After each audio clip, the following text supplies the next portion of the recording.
Assalamualaikum warahmatullahi wabarakatuh. Apa kabarnya anak-anak? Hari ini kita akan belajar ruang lingkup biologi bagian yang kedua. Sebelum belajar, jangan lupa berdoa ya, dan selalu biasakan hidup bersih. Selalu gunakan masker, selalu cuci tangan, dan selalu jaga jarak agar kita terhindar dari corona. Tujuan pembelajaran kita adalah mampu mendeskripsikan struktur organisasi kehidupan, mendeskripsikan cabang-cabang ilmu biologi, dan mengetahui perannya atau manfaatnya dalam kehidupan sehari-hari. Pada pertemuan pertama, ruang lingkup biologi yang sudah kita bahas adalah biologi sebagai sains dan ciri-ciri sains. Pada pertemuan kedua, ruang lingkup biologi yang kita bahas kita batasi ya, karena cakupannya cukup luas. Pada pertemuan ini yang kita bahas struktur organisasi kehidupan, cabang-cabang ilmu biologi, dan peran biologi dalam kehidupan. Untuk metode ilmiah, sikap ilmiah, dan keselamatan kerja dalam laboratorium kita bahas pada pertemuan berikutnya. Bu Umi akan mulai membahas struktur organisasi kehidupan. Dalam kehidupan, sejatinya menuju keteraturan atau keseimbangan. Ciri khas makhluk hidup, semua terstruktur dari urutan terkecil hingga paling besar. Semua dalam rangkaian yang tidak terpisahkan. Urutan atau struktur organisasi kehidupan dari yang terkecil hingga terbesar, dimulai dari molekul, organel yang terdapat di dalam sel, lalu membentuk jaringan, organ, sistem organ, dan organisme atau individu. Kemudian membentuk populasi, komunitas, ekosistem, dan biosfer. Tingkatan organisasi kehidupan, urutan tertinggi merupakan tingkatan dalam jumlah yang lebih rendah. Sel, bagian terkecil dari makhluk hidup, merupakan unit struktural dan fungsional.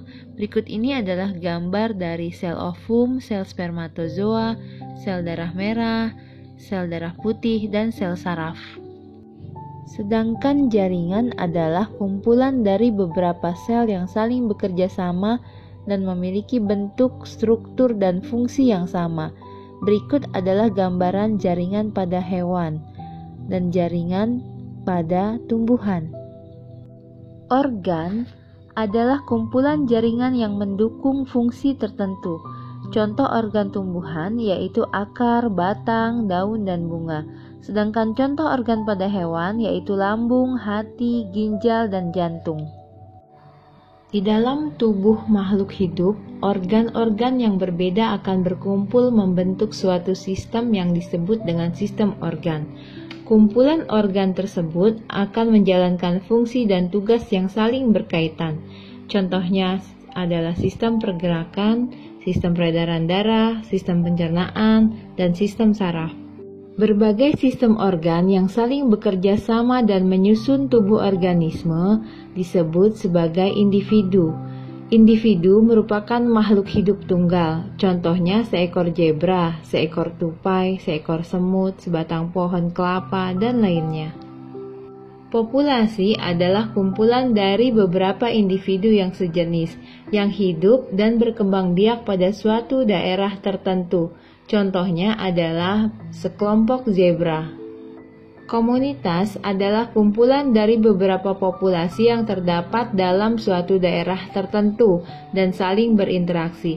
Contohnya, dalam padang savana terdapat beberapa jenis populasi seperti populasi zebra, populasi rusa, atau jerapah.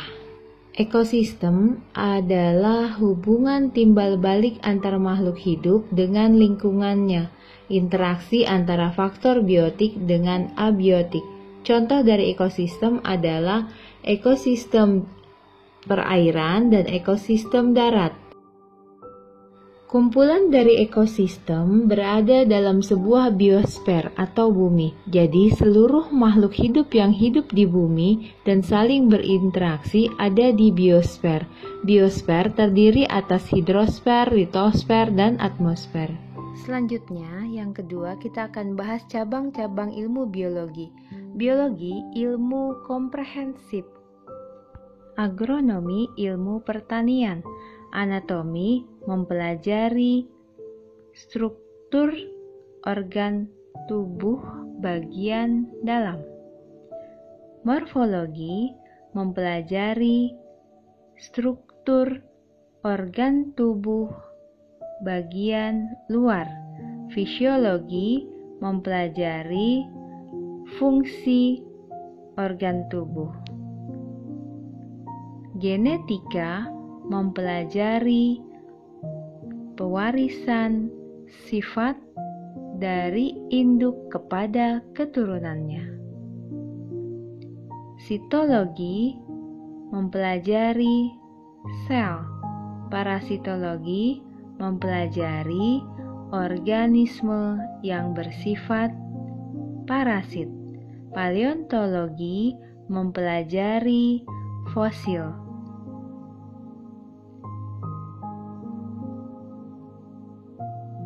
Botani, mempelajari tentang tumbuhan. Zoologi, mempelajari tentang hewan. Mikrobiologi, mempelajari tentang mikroorganisme. Mikologi, mempelajari tentang jamur. Fikologi, mempelajari tentang alga. Mammalogi, mempelajari tentang mamalia. Ichtiologi, mempelajari ikan. Entomologi, mempelajari serangga. Helmintologi, mempelajari tentang cacing. Amfibiologi, mempelajari tentang amfibi. Virologi, mempelajari tentang virus. Bakteriologi, mempelajari tentang bakteri. Protistologi, mempelajari tentang protista.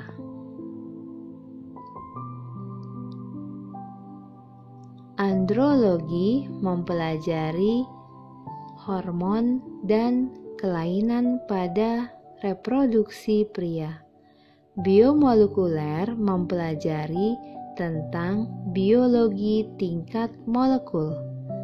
Bioteknologi, mempelajari penerapan teknologi pada makhluk hidup untuk kesejahteraan manusia. Briologi, mempelajari tentang lumut. Dendrologi, mempelajari tumbuhan berkayu.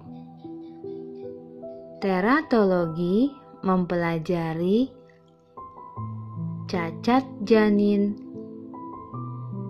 Sedangkan sanitasi mempelajari kesehatan lingkungan. Rekayasa genetika mempelajari manipulasi genetika organisme. Ontogeni mempelajari perkembangan organisme dari zigot sampai dewasa. Neurologi, ilmu saraf. Herpetologi mempelajari tentang reptil. Pernahkah kalian bertanya, untuk apa belajar biologi? Ternyata, biologi itu sangat bermanfaat. Manfaat biologi ada dalam berbagai bidang. Yang pertama adalah biologi sebagai ilmu murni. Yang kedua, biologi di bidang pertanian. Yang ketiga, biologi dalam proteksi tanaman pertanian. 4. Biologi dalam kedokteran. Yang kelima, biologi dalam farmasi. Keenam, biologi dalam kaitannya dengan ekologi. 7. Biologi dalam kaitannya dengan bidang perikanan. 8. Biologi dalam kesehatan. 9. Biologi dalam bidang industri. 10. Biologi dalam bioteknologi. 11. Biologi dalam bidang pangan. 12. Biologi dalam bidang nuklir. 13. Biologi dalam riset ilmiah. 14. Biologi dalam bidang luar angkasa. 15. Biologi di bidang kehidupan sosial. Dan yang terakhir adalah biologi di bidang pertahanan negara. Agar semakin paham, kamu kaji secara mendalam peran biologi di berbagai bidang dan hubungkan dengan cabang ilmu biologi yang dapat membantu permasalahan tersebut. Dan analisa profesi apa saja yang berkaitan dengan ilmu biologi yang ada dalam kehidupan, yang mungkin bisa saja kamu pilih sebagai cita-cita. Demikianlah pembelajaran kita kali ini. Jangan lupa dikerjakan latihannya ya. Ibu akhiri, Assalamualaikum warahmatullahi wabarakatuh.